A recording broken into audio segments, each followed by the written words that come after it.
মারিয়ামের গর্ভে একটা ছেলে আসছে, নাম তার ঈসা। ফিলিস্তিনের জমিনে সবাই বলছেন, সিসি মারিয়াম তুমি জেনা করেছো, সিসি মারিয়াম তুমি বেবিচার করেছো, সিসি মারিয়াম তোমাকে আমরা কত ভালো মনে করতাম, কত পবিত্রা মনে করতাম, তোমার ঘরে ছেলে কেমনে আসলো?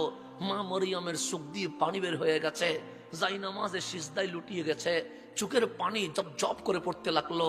আমার মালিক ডাক দিয়ে বললেন, মরিয়ম কাঁদছো কেন? মরিয়ম বলে, মালিক কাঁদবো না কেন, আমার ছেলে দিয়া তো শেষ করে দিলা।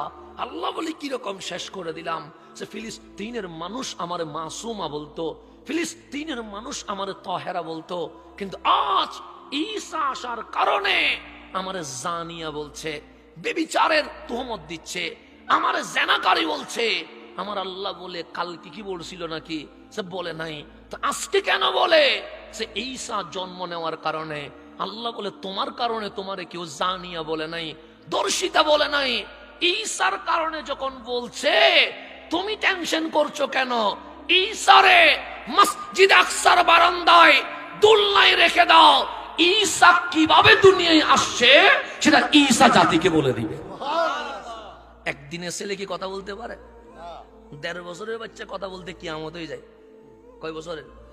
২ বছরের বাচ্চা তুতলায়, ৩ বছরের বাচ্চা ৩ লাইন বলতে গেলে ৫ মিনিট লাগে, আর উনি হইছে একদিনও হয় নাই। আল্লাহ বলে, মসজিদে আকসার বারান্দায় দুলনায় রেখে দাও, ঈসা কথা বলবে।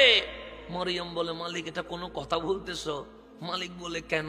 সে ঈসা কেমনে কথা বলবে? সে ঈসা যেমন ভাবে তোমার রেহেম হইয়া জমিনে আসছে, ঠিক তেমনি ভাবে কথা বলতে পারবে। মা মরিয়ম নামাজ শেষ করে ঈসা রুহুল্লাহকে ফিলিস্তিনের মসজিদ আকসার বারান্দায় রেখে দিয়েছে। ফিলিস্তিনের মানুষ জড়ো হয়েছে, সবাই বললেন, সিসি মারিয়াম। মারিয়াম বলে, আমারে কেন সিসি বলছো? সিসি না বলে কি বলবো? তোমার তো গতকালও আমরা তহেরা বলেছি, মাসুমা বলেছি, পবিত্রা বলেছি, নিষ্পাপ বলেছি। তুমি যদি পাপ না করো, এই ছেলে হইল কেমনে? তখন মরিয়ম বলে, ছেলের কারণে আমারে জানিয়া বলছো, ছেলের কারণে আমারে বেবিচারের তহমত দিচ্ছ? হ্যাঁ, তা আমারে কেন বলছো? ঈসারে জিজ্ঞেস করো, ঈসা জমিনে কেমনে আসছে। ফিলিস্তিনের মানুষ অবাক হয়ে বললেন, একদিনের বাচ্চা কেমনে কথা বলবে? ২ বছর ওয়াইট করি, না ২ বছর ওয়াইট করার দরকার নাই, আজকে কথা বলবে। তোমরা জিজ্ঞেস করো। সবাই বিশ্বাস করতে পারছে না। মরিয়ম বলে, আরে জিজ্ঞেস করো না। তখন ফিলিস্তিনের মানুষ দুলনায় এসে বললেন, ঈসা আসলা কেমনে?